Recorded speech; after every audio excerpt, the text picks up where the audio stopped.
Hi everyone, I'm going to do a video tutorial for you on a little box that I made as one of my convention swaps for 2013. I'll insert a picture here of the box.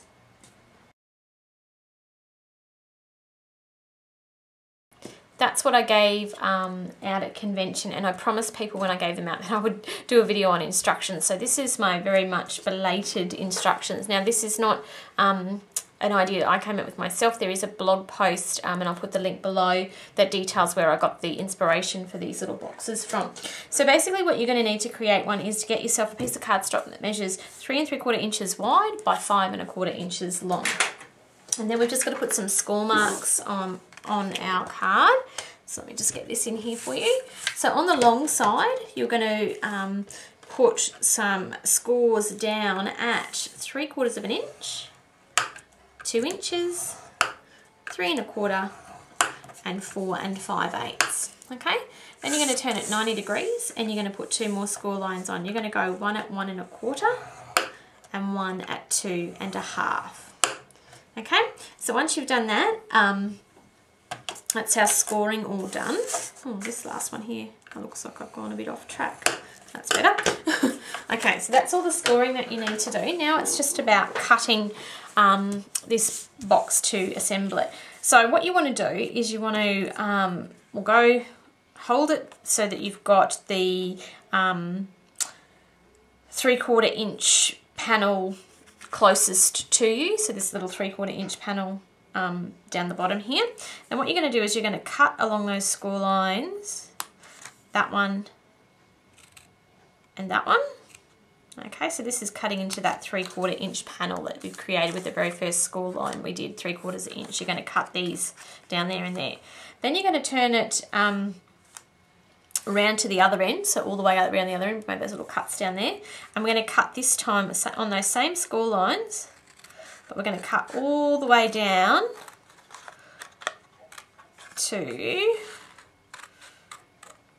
that score line. So now we've got cuts on either side that run all the way down. So we're going to do the same thing this one as well. So we're going to take our cuts all the way down like that. Okay, so you've got on the 3/4 inch side, you've got 2 there, and the other half, or the other end rather, you're going to make cuts all the way down, so you've just got that one little panel attached. So if you turn to the side now, you can take, this is the long panel we've cut into. We're just going to make a little tab by cutting, I don't know, about 1/4 inch away from that score line there. That's a piece you can throw away. Then I just make them tabs by, you know, doing a little angle cuts on them like that. On the other side, same thing, about 1/4 inch wide. And then you're going to cut there and there to make them a little tab as well. Okay, can you see that? Okay, last thing you're going to do is put this on the tabletop. You're going to get a ruler and a pencil, and you're going to measure in on these last little tabs here. We're going to cut these a little bit shorter. You're going to measure in 1/2 inch from the edge here. So 1/2 inch in from that edge, and then you're going to go to the other end and you're going to measure 1/2 inch in from here as well. Okay, so 1/2 inch on that score line and put 2 little tick marks. And what you're going to do then is you're going to make 2 angle cuts. You're going to cut from this angle, from this point here to those little dots we've made. So you're going to cut from there, and I don't know, eyeball it. It's not really important, but you're just going to cut. See how I've cut from that tip there to that little tick mark I've put there? Just get rid of that, it's not important.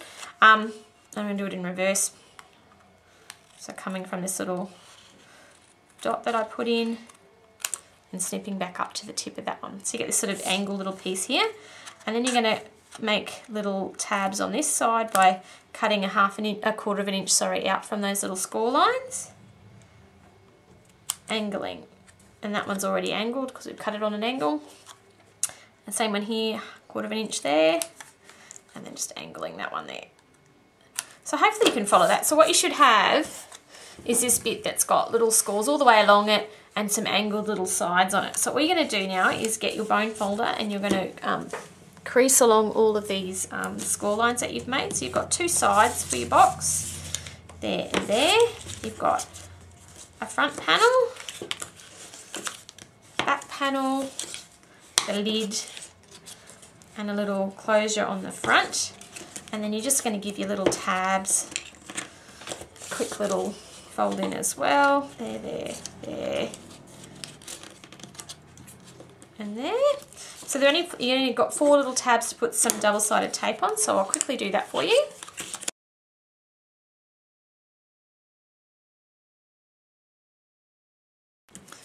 Okay, so now that I've done all that, I've got tape on my 4 little tabs. All I'm going to do now is fold my tabs into make my box.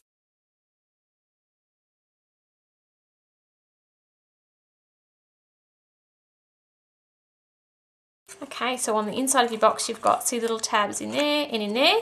Then your lid will close down and it overhangs at the front like that. Now, I found when I was doing this that the front flap sometimes is a little bit too long, like this one is here.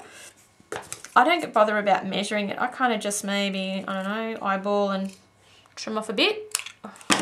It's up to you. It's good to keep it long, so maybe I should explain why I keep it long. If I keep it long, if I want to put like a little magnet closure there and magnet on the back and then it magnetizes and sticks down, the way I want to show you is how to put a little brad in and use a brad closure. So I probably should have explained that before I went cutting it off. So if you keep it nice and long, you can put like one of the double-sided magnets that go there and there and your little box closes up. Really cute. I'm showing you the brad closure method. Sorry, guys. Now, if you want to, you can decorate your little panels of the lid in the front of your box with a little bit of designer series paper. I've got a little panel here that measures 1 1/8 by 1 1/4. So all I'm going to do is pop that on. I'm going to use a little bit of Tombow. And get that on there. Show you how that looks. It's on the lid. I'm going to put it this way. Gosh, I'm making a mess. My goodness me. Okay, so I'll wipe that bit off for you. So a little bit of paper on the top. And then I've just got another little thin strip again. It's 1 1/8 wide.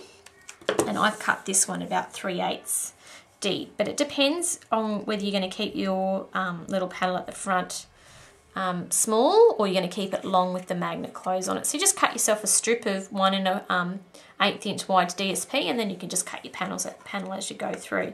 So then to keep it closed like that, all I do is I fold it down, grab my paper piercer and I put a mark just where the end of that lid goes and in the centre of the box front.